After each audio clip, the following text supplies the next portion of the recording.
Hello, welcome back to my channel. Once again I am here to tell you some vocabs. तो guys, आज फिर मैं आप लोग के सामने कुछ छोटे छोटे वर्ड्स लेकर के आया हूँ, वोकैब्स लेकर आया हूँ जो हमारी स्पीकिंग के अंदर, कन्वर्सेशन के अंदर बहुत ज़्यादा यूज़ होते हैं।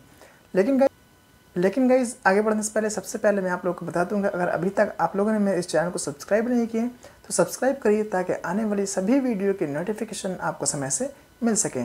चलिए स्टार्ट करते हैं। आज का हमारा जो सबसे पहला वर्ड है वो ये है, हमारा वो है cook up a storm. Cook up a storm, इसका मतलब क्या होता है? इसका मतलब होता है बहुत सारा खाना बनाना। जैसा मैं आपको एग्जांपल देता हूँ। फॉर एग्जाम्पल मैंने कहा सर कि मेरे घर आइए दीपावली पे, मेरी मम्मा बहुत सारा खाना बनाएंगी, तो आप बोलिए please come at my home at the Deepawali, my mom will cook up a storm. क्या बोलिएगा? My mom will cook up a storm, मतलब आप मेरे घर दीपावली पर आइए, मेरी मम्मा बहुत सारा खाना बनाएंगी। तो आप इस वर्ड का यूज़ कर सकते हैं। अगला एक और वर्ड, अगला जो वर्ड गाइस हमारा वो है out to lunch. Out to lunch का मतलब होता है किसी चीज़ के बारे में सोच करके खो जाना, किसी चीज़ के बारे में सोच करके खो जाना। जैसा मैंने कहा सर कि जब मेरी मम्मा मुझसे पढ़ाई के बारे में पूछ रही थी तो मैं खो गया था। आप बोलिएगा when my mom was asking about my study. क्या? जब मेरी मम्मा मुझसे जो है पढ़ाई के बारे में पूछ रही थी, I was out to lunch. क्या बोलिएगा? I was out to lunch, मतलब जब मेरी मम्मा मुझसे पढ़ाई के बारे में पूछ रही थी मैं खो गया था, मतलब मैं कहीं और खो गया था। तो आप वहाँ पे इस वर्ड का यूज़ कर सकते हैं। अगला एक और वर्ड हमारा वो है कैटनैप। कैटनैप का मतलब होता है कुछ देर की नींद। जैसा फॉर एग्जाम्पल मैंने कहा सर कि मैं जो है लंच के बाद जो है कैटनैप लिया था या लेता हूँ, तो आप बोलिएगा I always have a CatNap. क्या बोलिएगा? I always have a catnap after having lunch। मतलब लंच खाने के बाद हमेशा, मतलब ये हुआ कि मैं खाना खाने के बाद, लंच करने के बाद थोड़ा सा आराम करता हूँ, थोड़ी देर की नींद लेता हूँ। आप वहाँ पे कैटनैप का यूज़ कर सकते हैं।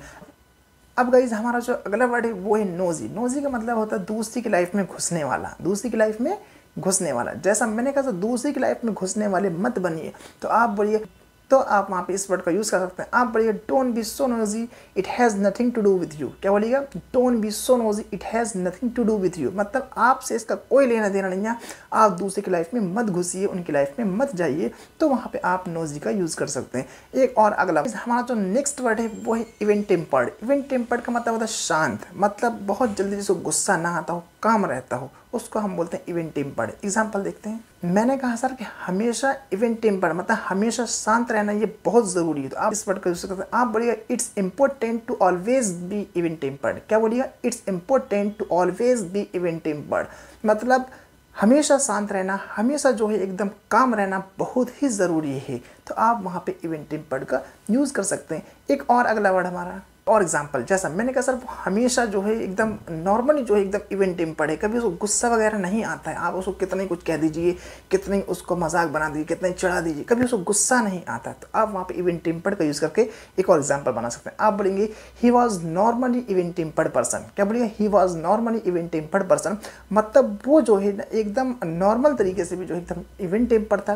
काम था, बहुत ही शांत मिजाज इंसान था। तो आप वहाँ पे इवन टेम्पर्ड का यूज़ कर सकते हैं। अगला एक और वर्ड हमारा नेक्स्ट वर्ड गाइस वो है वियर ऑफ। जैसे फॉर एग्जांपल कभी कभी देखा होगा आपने, कुछ चीज़ें ऐसी होती हैं जो सही रहती हैं, लेकिन कुछ दिनों के बाद या कुछ यूज़ करने के बाद उसको धुंधली पड़ जाती है, तो आप वहाँ पर यूज़ कर सकते हैं वियर ऑफ। जैसा मैंने कहा सर ये कलर जो है ना, आप जिस कलर को ले रहे हैं बहुत जल्दी धुंधला पड़ जाएगा, आप बोलिए this colour will wear off soon. क्या बोलिए? This colour will wear off soon. क्या बोलिएगा? This colour will wear off soon, मतलब ये कलर जो है बहुत जल्दी धुंधला पड़ जाएगा, तो आप वहाँ पे वियर ऑफ का यूज़ कर सकते हैं। अगला एक और नेक्स्ट वर्ड जो है गाइस हमारा वो है एप्पल ऑफ समवन्स आइज, मतलब किसी की आंखों का तारा, मतलब किसी का बहुत प्यारा, लोकप्रिय जिसको बोलते हैं, आंखों का तारा जिसको हम लोग बोलते हैं। जैसा मैंने कहा सर उसकी जो डॉटर है सबसे छोटी वाली ना, वो उसके आंखों के तारा है, मतलब वो उसकी बहुत लोकप्रिय, बहुत प्यारी। तो आप बोलिएगा His little daughter is a apple of his eyes। क्या बोलिएगा? His little daughter is a apple of his eyes, मतलब उसकी जो छोटी बेटी ना वो उसके आंखों का तारा है, मतलब एकदम बहुत लाड़ प्यार वाली, बहुत ही लोकप्रिय, बहुत ही उसको प्यारी लगती है, बहुत ही उससे प्यार है उसको। तो आप वहाँ पे एप्पल ऑफ समवन्स आइज लगा सकते हैं, समवन्स आइज लगा सकते हैं। अगला एक और वर्ड देखते हैं हम, वो भी बहुत ही प्यारा वर्ड है एयर। वॉक ऑन एयर का मतलब होता है, जब वॉक ऑन का मतलब ये होता है कि जब इंसान बहुत ज़बरदस्त तरीके से खुश हो जाता है, मतलब जिसको हम लोग बोलते हैं हवाओं में उड़ना, जब हवाओं में उड़ने लगता है, बहुत ज़्यादा खुश हो जाता है, तो वहाँ पे हम लगाते हैं, वहाँ पे हम इस वर्ड का यूज़ करते हैं और वो है हमारा walk on air. Walk on air का मतलब आपको बता दिया। अब चलते हैं एग्जाम्पल की तरफ। जैसा मैंने कहा सर मैच जीतने के बाद वो एकदम हवाओं में उड़ रहा था। आप बोलिएगा after winning the match he was walking on the air. क्या बोलिएगा? After winning the match he was walking on the air. मतलब मैच जीतने के बाद जो है भैया उसका तो कुछ पूछना ही नहीं था, इतना खुश था, हवाओं में उड़ रहा था। आप वहाँ पे इस वर्ड का यूज़ कर सकते हैं। माई result of UPSC got out. जब मेरा यूपीएससी का रिजल्ट आया भैया, जब निकला ना, I was working on the air, तो मैं एकदम हवाओं में उड़ रहा था।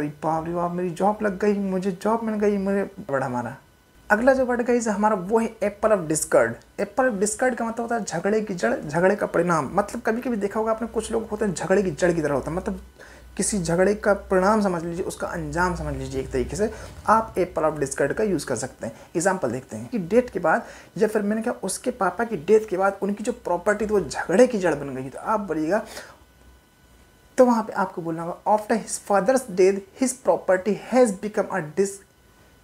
Become Apple of Discord. मतलब उसके पापा की डेथ के बाद, मौत के बाद उनकी जो प्रॉपर्टी है वो एकदम झगड़े की जड़ बन गई है, बन चुकी है। तो वहाँ पे आप एप्पल ऑफ डिस्कॉर्ड का यूज़ कर सकते हैं। अगला एक और बैड ब्लड। बैड ब्लड का मतलब होता है आपसी दुश्मनी।